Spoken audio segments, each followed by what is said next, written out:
안녕하십니까. 이동환 TV입니다.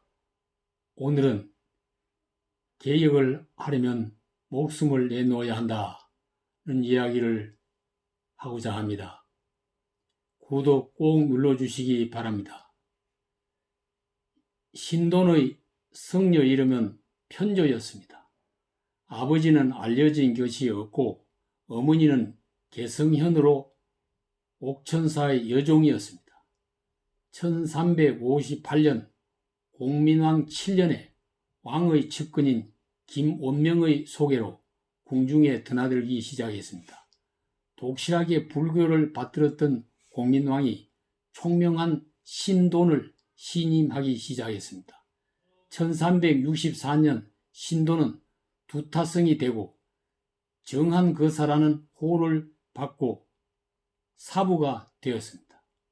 1365년에는 최영을 비롯한 기존 세력을 제거하고 진평 후에 봉해지면서 실권을 행사하게 되었습니다. 공민왕이 신돈을 등용한 이유가 있었습니다. 벌쪽과 세신은 친당의 뿌리가 서로 얽혀 있었고 신진은 이름을 낚으며 유생은 여리고 나약한 용맹스러운 기질이 없었습니다. 그러나 신도는 도를 얻고 욕심이 적으며 비천하여 친당이 없으므로 큰 일을 맡겨도 소신껏 국정을 살필 수 있다고 보았기 때문이었습니다. 신돈이 영도 참의 사사가 된 뒤에 강력한 권력을 장악하게 되자 중국에서는 권왕으로 알려지고 백관들에게는 영공으로 불려졌습니다. 인사권을 포함한 광범위한 내외의 권력을 총괄했을 뿐 아니라 왕을 대신해 백관들의 조하를 받고 출입할 때는 왕의 성녀와 비슷한 권위를 가졌습니다. 신돈이 집권 기간에 행한 시책은 1366년 전민변전 도감의 설치와 각종 개혁적인 정책입니다. 스스로 판사가 되어 권문세가로부터 부당하게 빼앗긴 토지와 강압에 의해 노비가 된 백성을 원래 상태로 되돌려 주었습니다. 백성들에게는 성인이 났다는 소문이 퍼지기 시작했습니다. 1367년 숭문관 예터에 성균관을 세우고 유교를 중흥시키려는 공민왕의 뜻에 부응했습니다.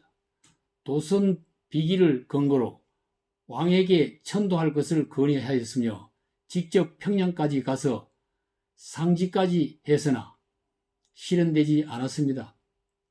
그 밖에도 내재주의 신설, 관리의 거무일수에 따른 순자격제, 과거 운용에서의 친시와 국방에 관련된 정비 등 국왕 중심의 권력 질서를 확립하는 데 획기적인 계획을 단행했습니다. 공민왕이 신돈을 등용해 파격적인 개혁을 시도하자 기득권 세력들의 저항이 일어나기 시작했습니다.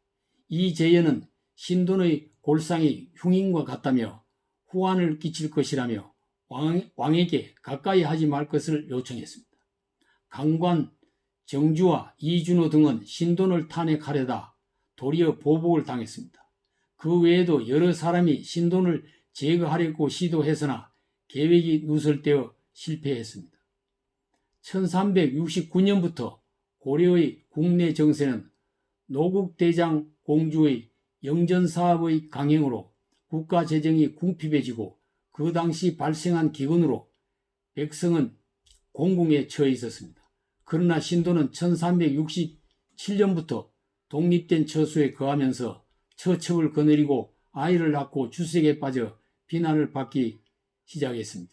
1969년 스스로 오도의 사신관이 되려고 사신관을 부활시키려 했으나 좌절됐습니다. 1371년 신돈이 공민왕을 몰아내는 역모를 꾀했다는 혐의로 체포되어서 수원에 유배되었다가 일당, 기현, 이춘우, 이은옥 등과 함께 처형을 당하게 됩니다. 신돈의 집권 기간은 한 6년이었습니다. 정치적 지위는 왕권의 비호하에 있었으며 정치가의 자질을 갖추고 있었던 것도 아니었습니다. 그러나 고문 세가들을 제거하고 개혁적인 시책을 단행하고 성균관을 재건하여 정몽주와 정도전 같은 조선 건국의 문신 세력이 성장할 수 있는 기반을 닦았습니다. 신돈에 대하여 개혁공신이라는 주장도 있고 망국요성이라는 평가도 있습니다. 사관들이 시대적 배경에 따라 해석을 달리하고 학자들의 이념에 따라 평가가 다릅니다. 역사 속에 확인된 개혁 정치로 세상을 뒤집어 보려 했던 신돈은 노비의 자식이나 천민 출신이며 계급사회의 소외자였습니다. 또한 자력으로 개혁이 불가능하여 왕권을 이용할 수밖에 없었습니다. 그리고 권력의 비호하에 개혁이 진행될 때는 영화를 누렸지만 반대 세력의 관계로 죽임을 당하고 만 것입니다. 권력자의 힘을 빌렸던 신돈은 권력자의 불신이나 자신의 부정과 불륜이 비극적 종말을 초래했습니다. 자력으로 혁명을 시도하여 성공한다면 개국의 시조가 되지만 실패하면 망고의 역적으로 죽임을 당하게 되는 것입니다. 어느 경우든지 목숨을 내놓고 해야 하는 일임에는 다를 바가 없습니다. 그런데 지금은 개혁이란 말을 하면서 목을 내놓을 생각을 않습니다. 그 심각한 말의 뜻과 역사는 덮어놓고 선거 홍보용으로 표를 얻기 위해 개혁이란 말을 너무 남용하고 있는 현실입니다. 개혁이란 말을 함부로 할 수 없습니다.